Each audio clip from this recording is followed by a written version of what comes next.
Bien, bueno, esta noche vamos a continuar con el estudio de la teología sistemática, lo que hemos estado aprendiendo ya durante hace bastante tiempo, y lo último que hemos estado revisando en cuanto a la teología sistemática es la doctrina de Satanás, ¿no es cierto?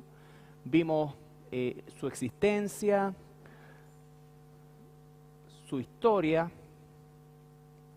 su carácter, algunos aspectos de su carácter, principalmente enfocado o deducido, mejor dicho, de los distintos títulos que ha recibido o que recibió Satanás en la Biblia, ¿no es cierto?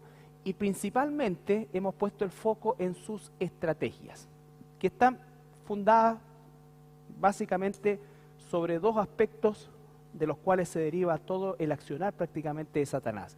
Lo primero es, obviamente, desacreditar la palabra de Dios. Desacreditar la palabra de Dios.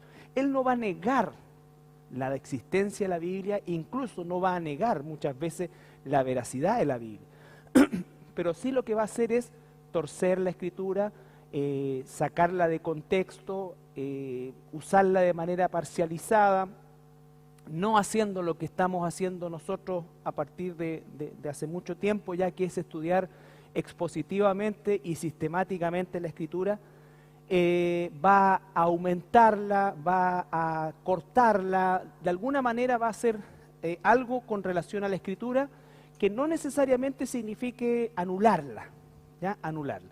Ahora bien, nosotros cuando estamos hablando de las artimañas y las estrategias de Satanás, estamos pensando en lo que la Escritura perdón, nos dice, que sus artimañas están enfocadas ya no en el mundo inconverso, en aquellos que no creen, en aquellos que no han nacido de nuevo. Satanás no está enfocado en ellos. Ellos ya son esclavos, ¿no es cierto? Ya son hijos de desobediencia y tienen un velo que, a no mediar la gracia de Dios, que ese velo caiga, van a permanecer en esa condición, ¿ya? Entonces, lo que está hablando acá es efectivamente hacia el pueblo de Dios. El pueblo de Dios. Él busca desacreditar la palabra en el pueblo de Dios. En el mundo la gente va a tener opiniones sobre la Biblia, van a decir que la escribieron hombres, van a decir, no, ¿dónde va a tratar de desacreditarla? En aquellos que creemos en la Escritura, ¿no es cierto? Recuerde que Jesús fue tentado por el mismo Satanás por medio de a lo menos 4 versículos que eran textuales de la Biblia, pero sacados de contexto y buscando, ¿qué cosa? Acomodarlos en un propósito satánico, por cierto, ¿de qué cosa? De hacer caer a Jesús, ¿no es cierto? Jesús responde esos 4 versículos o esos 4 ataques con los versículos bíblicos también con versículos bíblicos, ¿no es cierto? ¿Por qué? Porque la Biblia es un conjunto de ideas que están ordenadas, ¿no es cierto?, sistemáticamente. Por lo tanto, cuando la gente dice que hay contradicciones, es porque saca un texto de contexto, ¿ya? Satanás le dice, mira, tírate porque la Biblia dice, que lo dice, tus ángeles te van a recibir. Pero, sacado de contexto, porque la Biblia también dice, no tentarás al Señor tu Dios. Nosotros no estamos probando a Dios. No me subo ahí arriba, yo digo, mira, yo soy hijo de Dios. Si Dios quiere que me muera, me va a salvar de alguna manera, y si quiere que viva, también, o si quiere que muera, voy a morir, pero si quiere que viva, Él va a hacer algo para que no suceda. No es ese tipo de trucos ni de tentaciones en las que nosotros debemos entrar, ¿ya? Entonces, desacreditar la palabra de Dios. Y lo segundo, engañar por medio de las apariencias o de su apariencia, ¿no es cierto? Y esto también es fundamental porque la cultura va a relacionar a Satanás, si es que llega a creer en su existencia de alguna manera, con cosas más bien de carácter oscuro, con brujería, que por cierto tiene una porción en eso, pero no es la forma en que él opera. La forma que él opera es una forma seductora, mentirosa, engañadora, ¿no es cierto? Él se viste, dice, como ángel de luz. Sus ministros también se visten como ángel de luz, como ministros de justicia. Entonces, van a ser situaciones en las cuales vamos a encontrar nosotros cosas que nos resultan atractivas, positivas, buenas, pero que hacen que el ser humano, el cristiano, ¿no es cierto?, pierda el foco del propósito de por qué estamos aquí, del propósito de la iglesia, ¿ya? El propósito de la iglesia no es terminar con la pobreza del mundo. Debemos ser sensibles a los necesitados materiales y la Biblia nos dice muchas veces eso. Pero la iglesia no está llamada a terminar ni con la pobreza del mundo, ni con la enfermedad del mundo, ni con las causas sociales del mundo. Yo sé que esto puede sonar raro, ¿por qué? Porque venimos de una cultura donde todo es por obras y el cristiano debe ser alguien que hace obras, pero el foco de la iglesia no es ese. Nosotros, tú, yo, debemos ser misericordiosos, ayudar al necesitado. La Biblia está llena de pasajes desde ese punto de vista. Pero eso es algo, tal como si yo dijera, el propósito de Jesús a este mundo fue venir a hacer milagros. ¿Fue ese el propósito de Jesús? ¿Fue ese el propósito de Jesús? No, ¿no es cierto?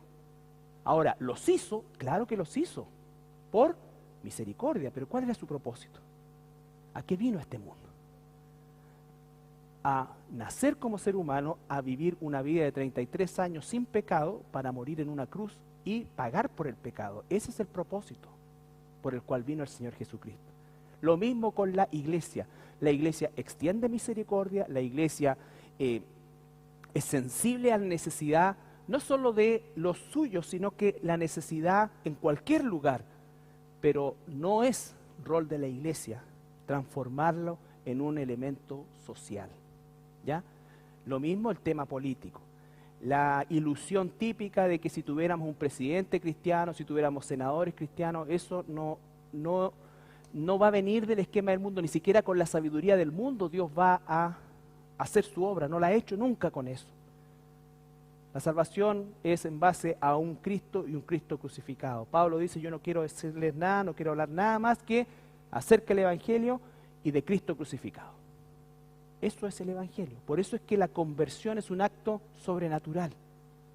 No son argumentos lógicos en lo humano. En ese tiempo, para nosotros no resulta tan traumático porque tenemos 2000 años de historia, pero en ese tiempo, decirle a un ciudadano romano que tenía que negarse a sí mismo y hacerse esclavo, que es la palabra, ¿no es cierto?, siervo, hacerse esclavo de un judío que era para ellos esclavo, ¿no es cierto?, de un judío que murió en una cruz y que resucitó.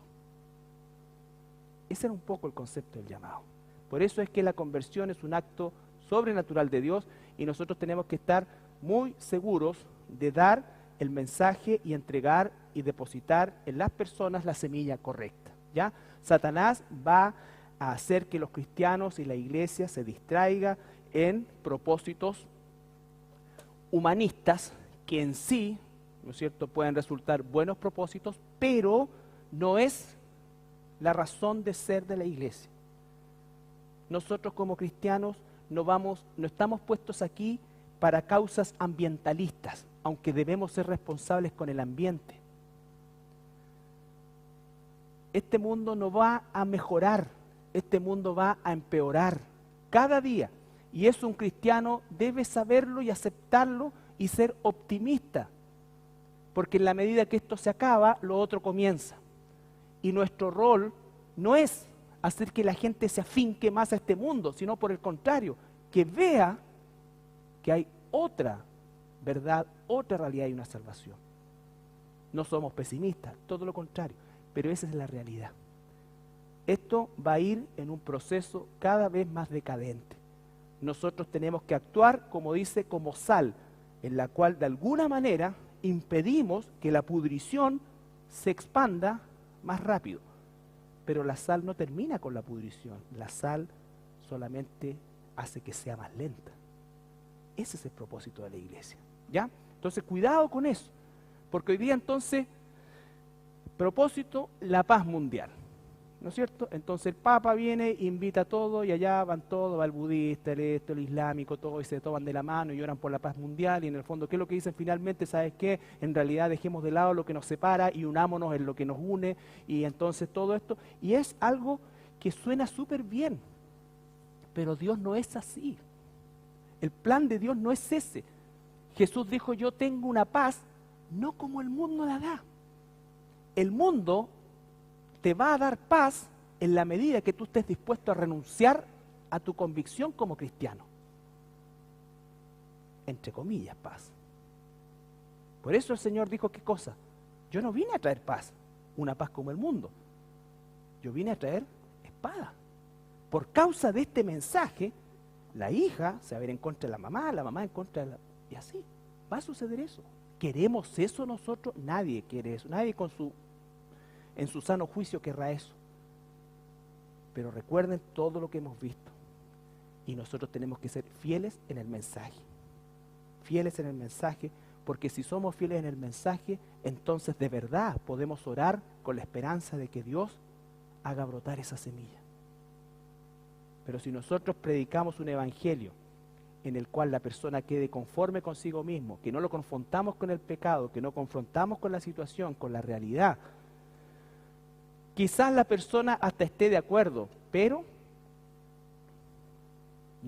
a lo mejor no vamos a tener problemas, y a lo mejor va a pensar que, pucha, qué bueno en lo que tú estás y yo también en esto, y total es el mismo Dios y nosotros no es el mismo Dios. Hay un solo Dios. Nosotros no somos dueños de la verdad, pero la verdad es una. Y no estamos autorizados para torcerla, ni acomodarla, bajo ningún punto de vista. Satanás hace eso. A Satanás no le interesan los ateos. Ser ateo es la irracionalidad más grande del mundo. Creer que venimos de cualquier cosa es una cosa irracional y no es el mayor interés de Satanás. El mayor interés de Satanás es en las religiones, en los religiosos, en los que creen. A ellos los tiene cautivos. Y entonces, como creen, ¿no es cierto? Creen que creen lo correcto, pero hasta que tú no les digas, Jesús es el camino, es la verdad, el único camino, la única verdad, la única vida. Oye, pero es que eso es súper cerrado. Bueno, ¿tú crees en Dios? Sí, sí creo en Dios. ¿Crees que Jesús es Dios? Sí, sí creo que Jesús es el Hijo de Dios. Entonces, ¿por qué no escuchas lo que Él dice? Ah, pero la Biblia lo escribieron hombres. ¿No es cierto? Entonces, ese es el punto. Pero tiene que haber eso, la persona tiene que tener un tiempo de confrontación. El Evangelio no es expedito, el Evangelio es traumático, porque te confronta. Todos hemos tenido eso.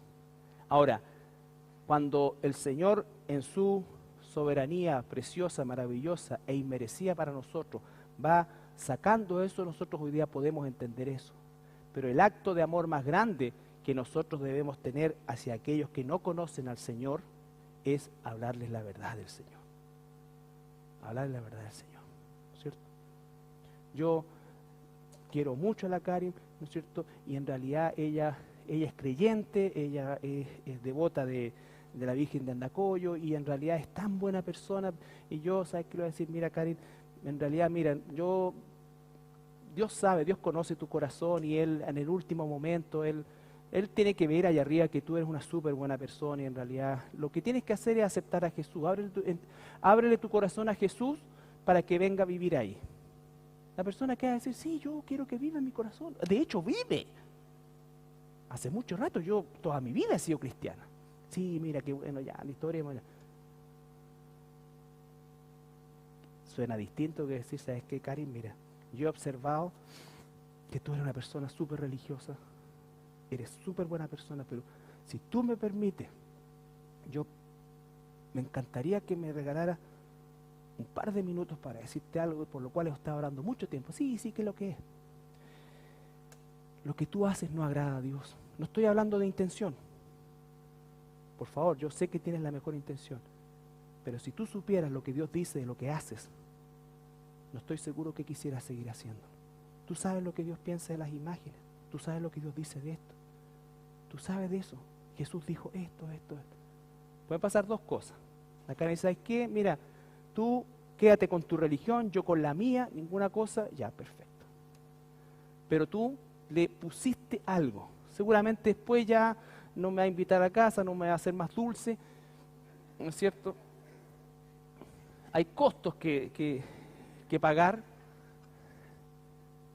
Pero ¿sabes qué? Si yo estoy orando por ella, en algún momento, si es una hija de Dios, esa semilla que yo le dejé ahí va a hacer clic.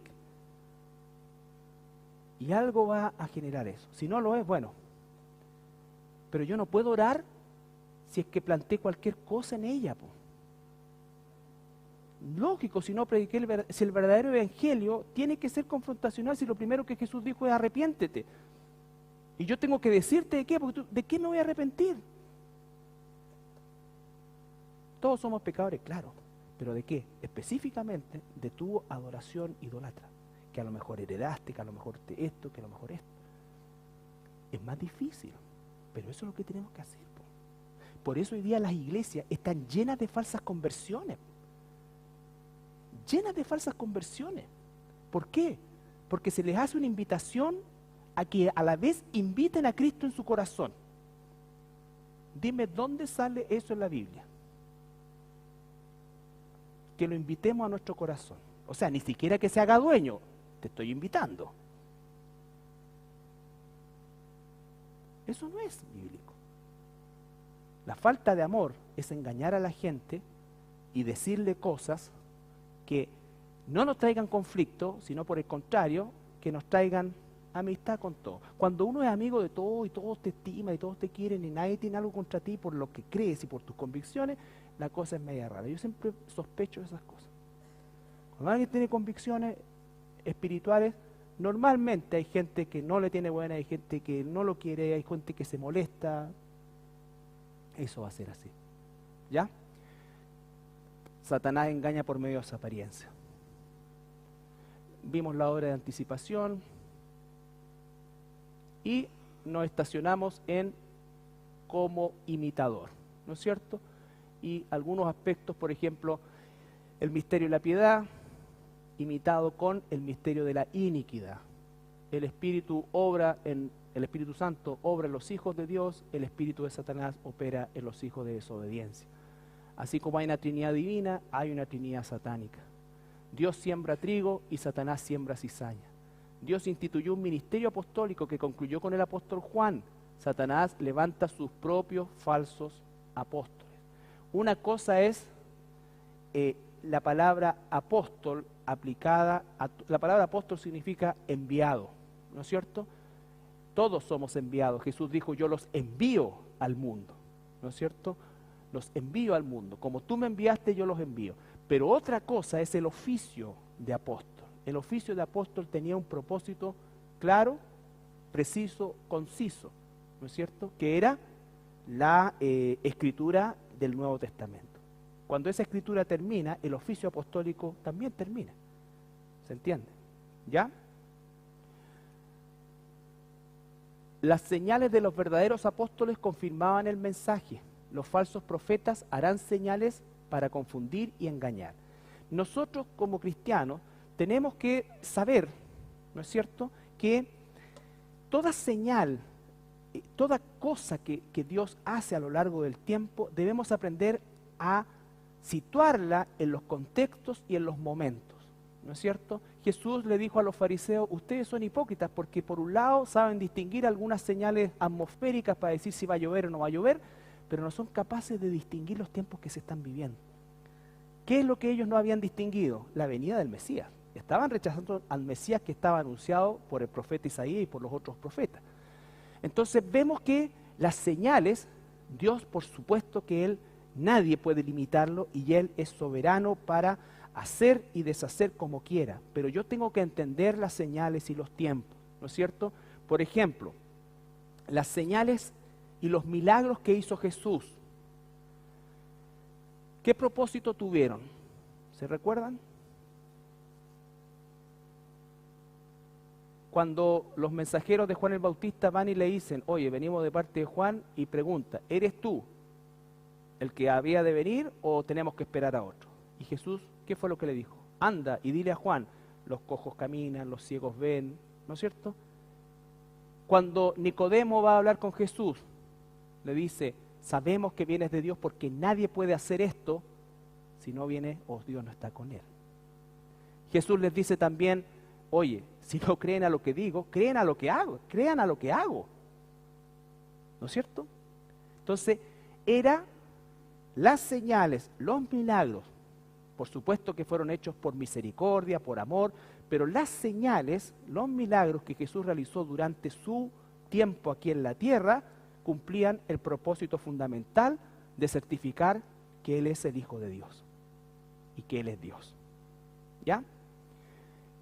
¿Qué fue el propósito de las señales para el tiempo de los apóstoles? Marcos 16, 20 dice: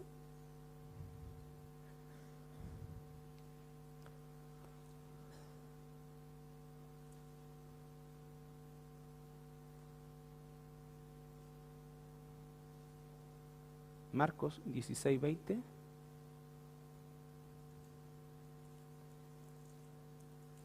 ¿Lo tiene arriba? Ok. Y ellos, saliendo, predicaron en todas partes, ayudándoles el Señor y confirmando la palabra con las señales que le seguían. Amén. Y ellos salieron, los apóstoles, ¿no es cierto? Salieron predicando el mensaje. ¿Y cómo es que Dios les confirmaba? Los apoyaba por medio de señales, ¿no es cierto? Esto, hermano, yo por eso digo que hay que aprender a leer los tiempos. Por ejemplo, la actividad demoníaca ha existido siempre desde que el ser humano cayó, siempre, ¿ya? Pero cuando Jesús caminó sobre esta tierra, la actividad demoníaca se manifestó de una manera única en la historia de la humanidad. ¿Por qué? Porque la luz vino al mundo y las tinieblas quedaban expuestas a la luz desde todo punto de vista.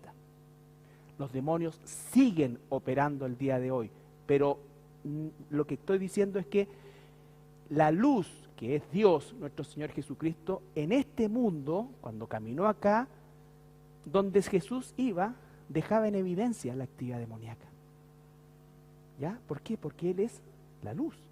Nosotros somos la luz, una luz delegada, ¿no es cierto? Pero no existe esta manifestación en la magnitud que se presentó en el tiempo que Jesús estuvo caminando sobre esta tierra. ¿Ya? Entonces, eso es importante. Eso no significa que no haya manifestaciones demoníacas ahora, no significa eso.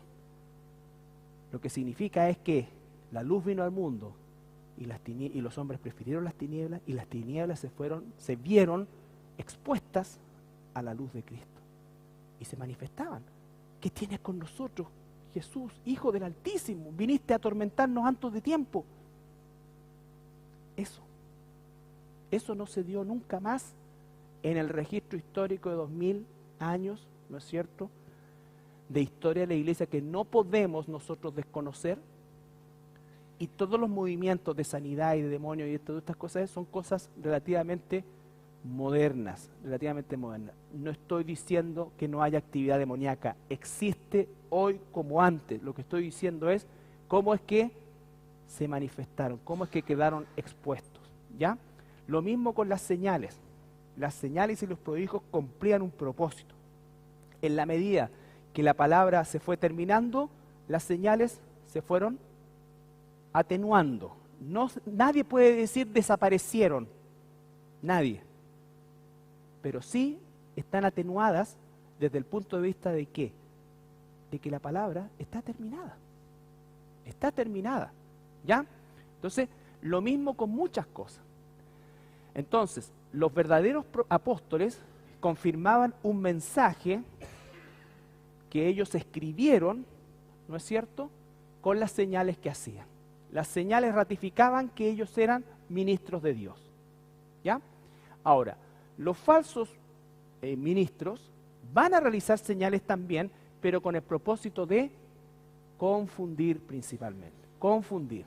No que un ministro de Dios, un hijo de Dios, no pueda ser usado para hacer un milagro o para algún tipo de manifestación en un momento determinado. Pero la esencia de las señales que los falsos profetas hacen es producir confusión y engañar. Marcos 24, 24. Mateo, 24, 24. Porque se levantarán falsos cristos y falsos profetas, y harán grandes señales y prodigios, de tal manera que engañarán, si fuere posible, aún a los escogidos. Gracias a Dios no es posible, porque somos escogidos, pero eso es a donde ellos apuntan. Eso es a donde ellos apuntan. Ellos no quieren engañar a la persona del mundo. La persona del mundo está ciega. está muerta espiritualmente. ¿Qué van a buscar hacer? Engañar al que ha nacido de nuevo. ¿Para qué? Para maniatarlo, para inutilizarlo, para entretenerlo, para distraerlo, para todo eso. ¿Ya? Según de Tesalonicenses 2, 7 al 10.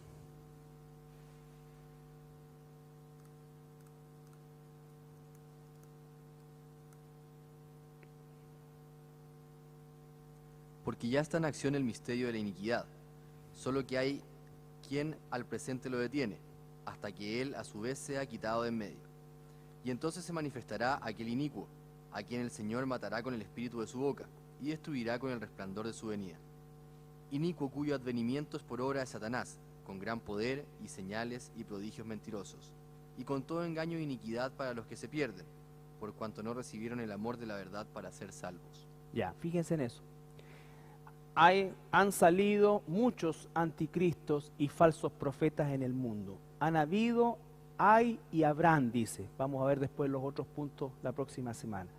Pero llegará un momento en que se manifestará el hijo de perdición, ¿no es cierto?, que es el anticristo. ¿Cuál será la característica del anticristo?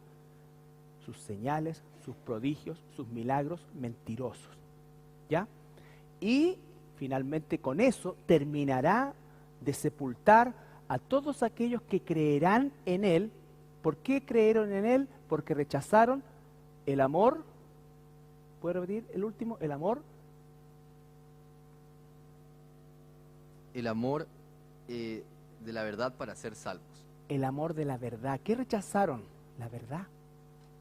Amaron más las tinieblas que la verdad. Esas señales y prodigios mentirosos que pudieran ser, son mentirosos desde el punto de vista que no vienen de Dios, pero en el caso del anticristo, con toda seguridad van a ser reales. Reales. Él de verdad va a sanar ciegos, va a hacer muchas cosas. Pero ¿a dónde van a conducirlo? A que esa gente que vea eso rechace la verdad. Rechace la verdad.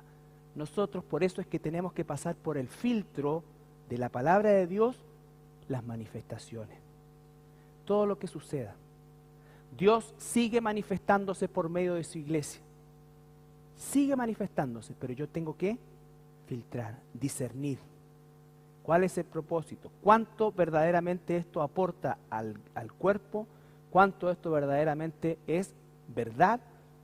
¿Cuánto de esto o cómo esto se ajusta a la palabra de Dios escrita ya? ¿No es cierto?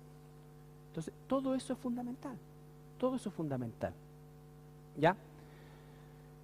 ¿Qué es lo que quiere de nosotros el Señor? Fíjese, hijos de obediencia. Juan 14, 21 al 23.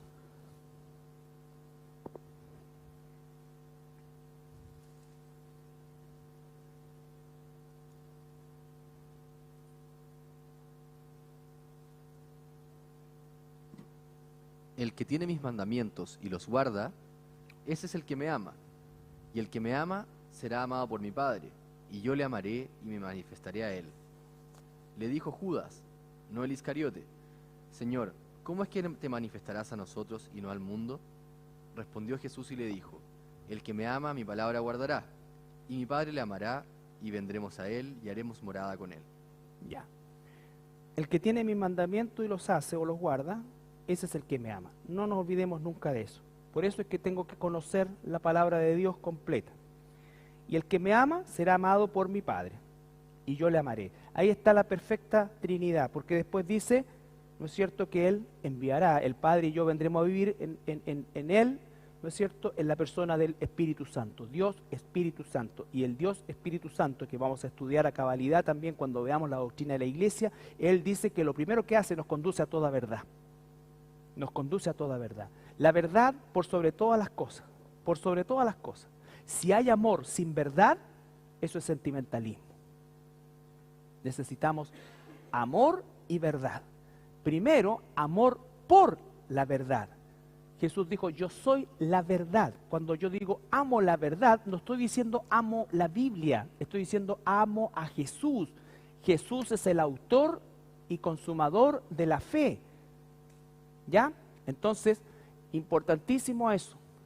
La obediencia. Fíjense, 1 Samuel 15, 22, 23, lo contrario.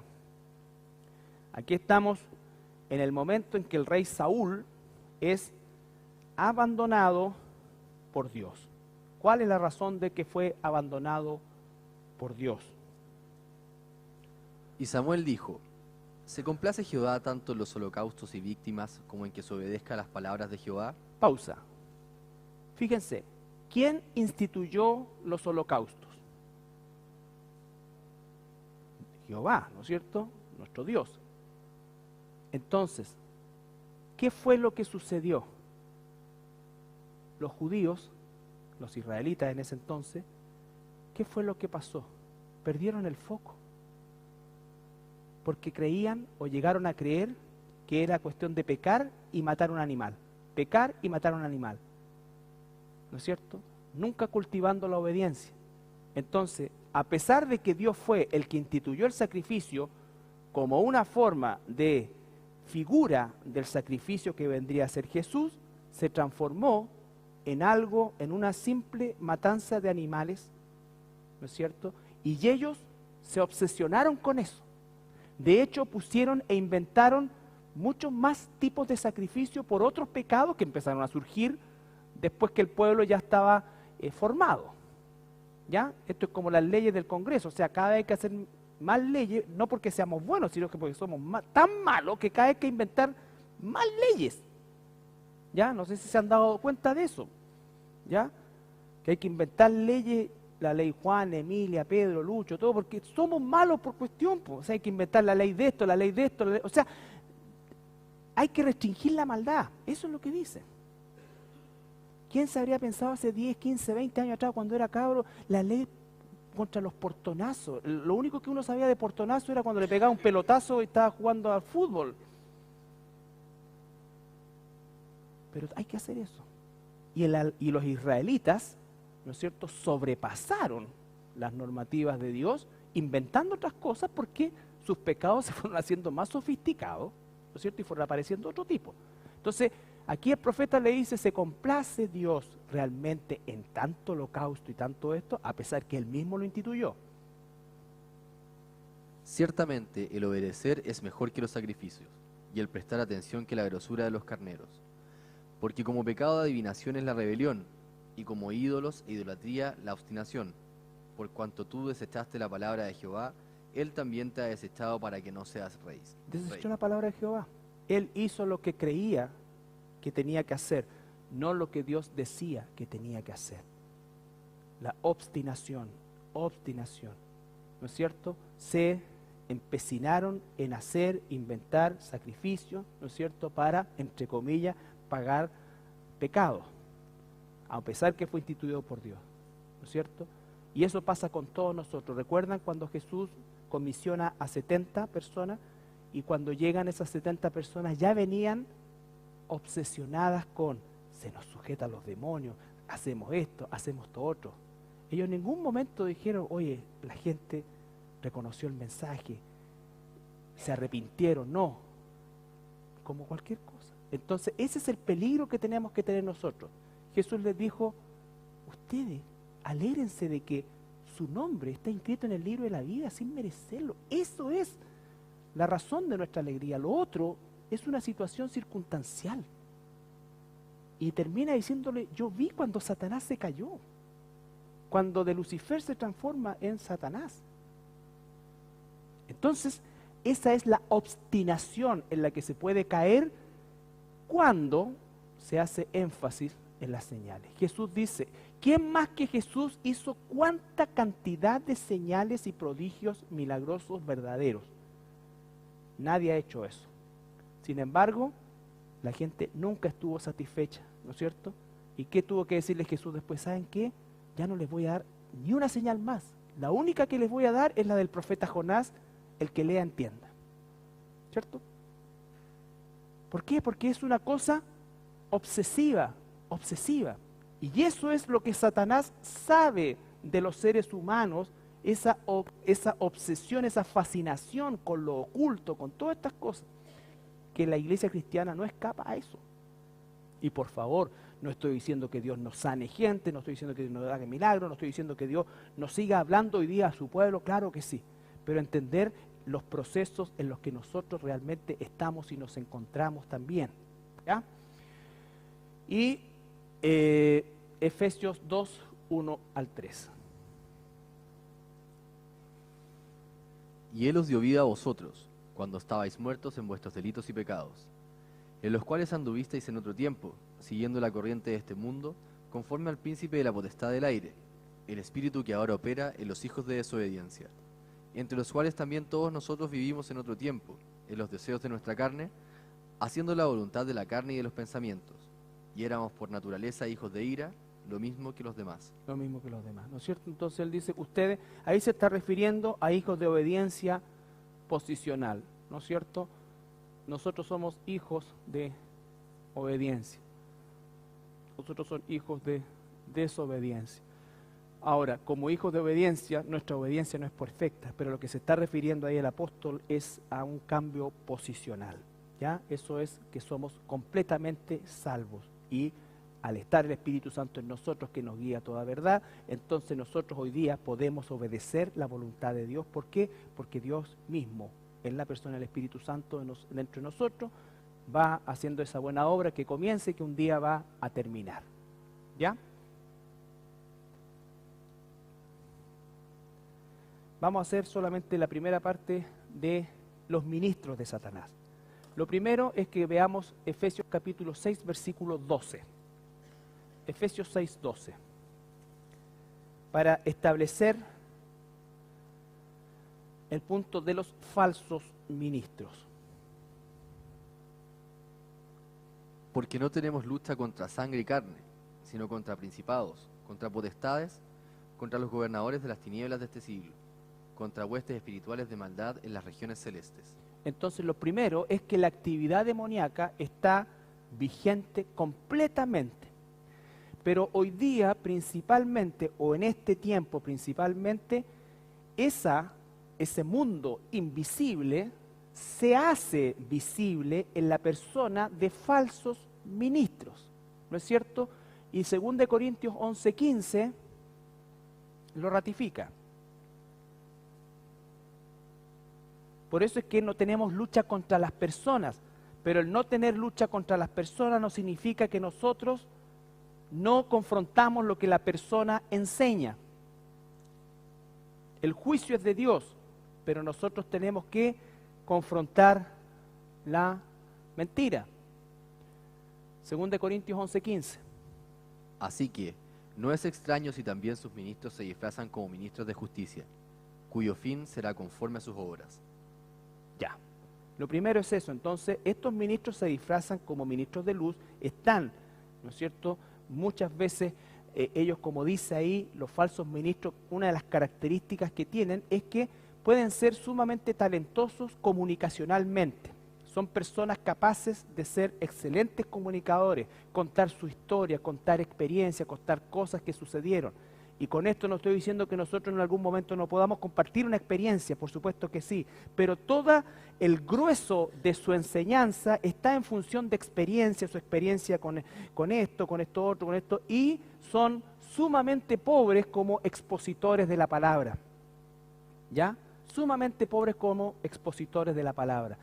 Eso es una clave del falso profeta, del falso ministro, que no enseña al rebaño, ¿no es cierto? Y no nos enseñamos todos nosotros por medio de la palabra en que la persona realmente no solamente sepa versículos de la Biblia, sino que conozca al Dios de la Biblia.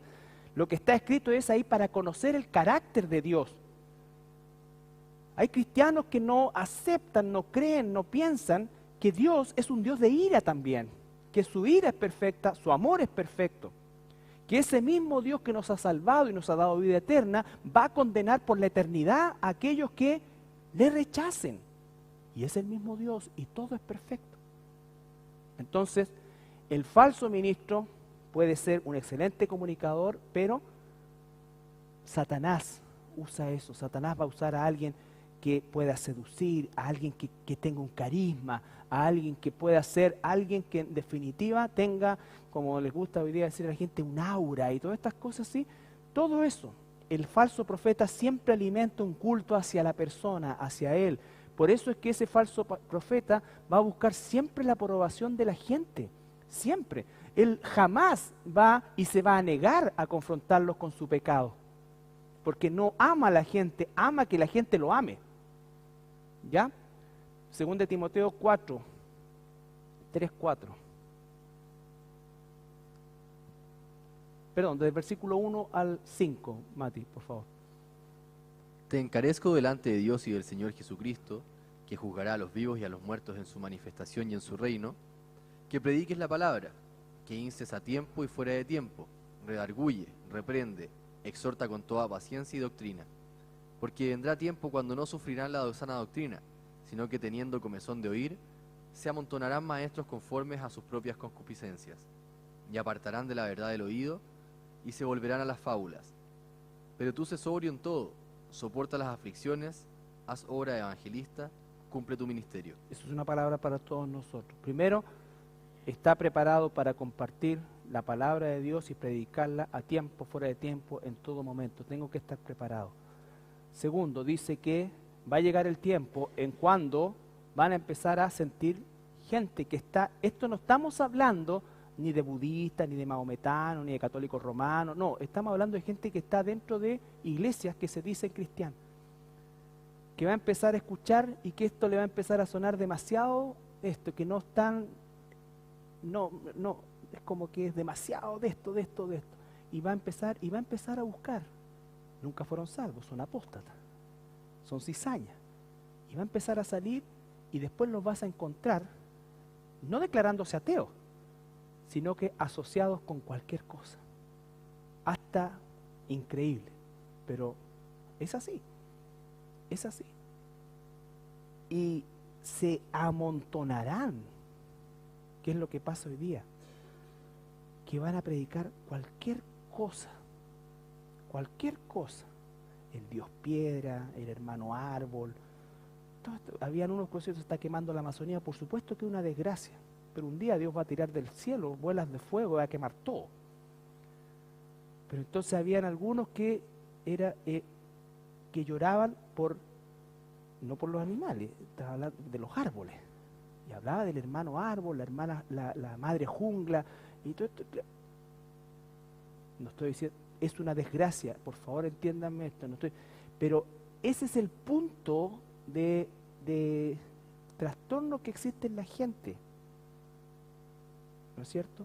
Y eso es lo que nosotros tenemos que, por supuesto que un cristiano debe ser absolutamente responsable y cuidadoso con el medio ambiente en todo sentido, y la Biblia dice que la creación gime por ser liberada, y ninguno de nosotros debe aportar a que giman más de lo que están gimiendo, ¿no es cierto? Pero de ahí a volcar todos nuestros esfuerzos a la salvación del medio ambiente es otra cosa, ¿ya? Entonces, importante tener eso, ser equilibrado en el Señor, Los falsos ministros buscarán siempre, como dice, la aprobación de la gente, se obsesionan con eso, no los confrontan, como dice el apóstol Pablo en Gálatas 1:10. Gálatas 1:10. Pues, ¿busco ahora el favor de los hombres o el de Dios? ¿O trato de agradar a los hombres? Pues si todavía agradara a los hombres, no sería siervo de Dios. ¿No es cierto? No se puede hacer las dos cosas. O agradamos a los hombres o agradamos a Dios, ¿ya? A veces le tenemos más miedo a la reacción del hombre que a ofender a Dios, ¿ya? Y Juan 12:43, refiriéndose a los fariseos,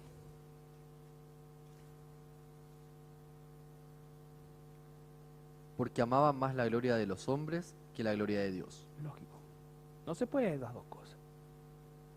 Cuando tú predicas, enseñas el verdadero evangelio, la verdadera palabra de Dios, ciertamente eso va a provocar, nunca va a dejar algo indiferente, va a provocar que la gente tome una decisión, tome una posición, ¿ya? El mensaje de Jesucristo, la enseñanza de Jesucristo no es ambigua, Cuando el mensaje es ambiguo es porque de alguna manera nosotros con un buen deseo, una buena intención puede ser, o por miedo, o por cobardía, o por ignorancia, o porque es ministro del diablo finalmente, va a generar mensajes ambiguos que dejen, ¿no es cierto?, un tanto tranquilo por un lado y un tanto preocupado por otro, pero con opciones de mejorar. El ser humano no mejora, el ser humano o nace de nuevo o está muerto espiritualmente. ¿Ya? El ser humano cuando nace de nuevo es la única vez y la única forma en que verdaderamente puede crecer y desarrollarse. ¿No es cierto? Eso es lo que dice la palabra de Dios. Entonces, un falso ministro jamás va a usar eso. Jamás va a usar eso. Jamás va a usar la concentración. Va a ser como Luis Palau, en que va a tener toda la avenida 9 de Julio en Argentina con más de 100.000 personas y un escenario gigantesco y monjas bailando, cantando, ¿no es cierto? Un budista dando vueltas, otro jugando con las cuestiones y diciendo ven a Dios porque Dios te ama, hoy día es el día de salvación, ábrele tu corazón al Señor Jesús, abandona tu pecado. Pero eso es un deseo que todos tenemos. Pero abandona tu pecado es como decir, oye, deja de fumar. No es dejar de hacer cosas, es reconocer una condición y recibir otra. Jesús, ¿qué dijo? Se da vuelta, el que quiere venir en pos de mí, ábrame su corazón. Niéguese a sí mismo. Tome su cruz y sígame. Si su papá, su mamá es más importante que yo, usted no es digno de mí. Ese es el mensaje. Ahora, si yo sigo a Jesús, voy a ser el mejor hijo del mundo.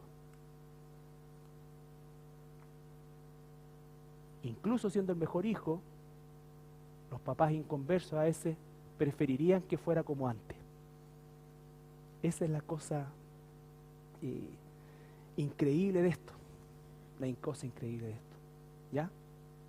Entonces, los falsos ministros van a tener principalmente esa impronta con su audiencia. Y van a estar preocupados siempre de la multitud, siempre de la aprobación, siempre del aplauso, siempre de todo eso.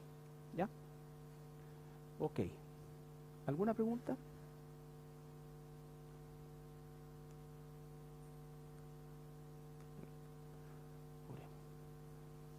Marito, ¿puedes orar tú? Marito. Es que no lo conocía, hermano, que está llegando de nuevo. Amén. Padre, te agradecemos por este estudio, Señor. Te pedimos que podamos entender, comprender y guardar tu palabra. Te agradecemos por todo lo que tú nos das, Señor, que es mucho más de lo que necesitamos, Padre. Te pedimos que podamos llegar a nuestros hogares sin novedad, en el nombre de tu Hijo amado Jesús. Amén.